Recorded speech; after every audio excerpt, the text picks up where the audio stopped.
ಎಲ್ಲಿ ಬಂದೇಳ ಮಚ್ಚ ಅಲ್ಲಿ ಗಾಡಿ ನೋಡ್ದೆ ಬಾ ಮುಂದೆ ಬಾ ಹಂಗೆ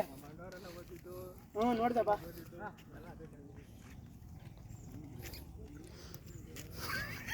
ಗುರು ಗುರು ಗುರು ಏನ್ ಗುರು ಬಾ ಗುರು ನೀನು ಯಾವ್ದೋ ಮಾತಾಡೋಣ ಅಲ್ಲ ಎದ್ರ ಸಲ ಹೇಳೋಣ ಅಲ್ಲ ಹೇಳೋಣ ಅದಕ್ಕೆ ಪೋಸನ ಕೊಡ್ತೀನಿ ಚೂರು ಜಗಣ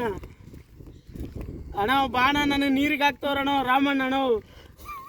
ರಾಮಣ್ಣ ನನ್ನ ನೀರಿಗೆ ಹಾಕ್ತದೆ ಏನಕ್ಕೆ ಹೇಳ ಗುರು ಕೊಡ್ತೀನಿ ನೋಡು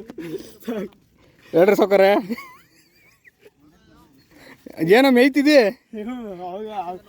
ಹಾಂ ಟಿಕೆಟ್ ತಗೊಂಡಿರ್ ಬರ್ತೀನಿ ನಾಷ್ಟ ನಾನು ಮನೇಲಿ ತಿಂದೆ ಅದಕ್ಕೆ ಹೇಳೋಣ ಓಲಿ ಹಾಂ ಸರಿ ಅಣ್ಣ ಅಲ್ಲಿದ್ದ ಬರಲಾ ಹೇಳೋಣ ಅದಕ್ಕಂತ ಹೇಳೋಣ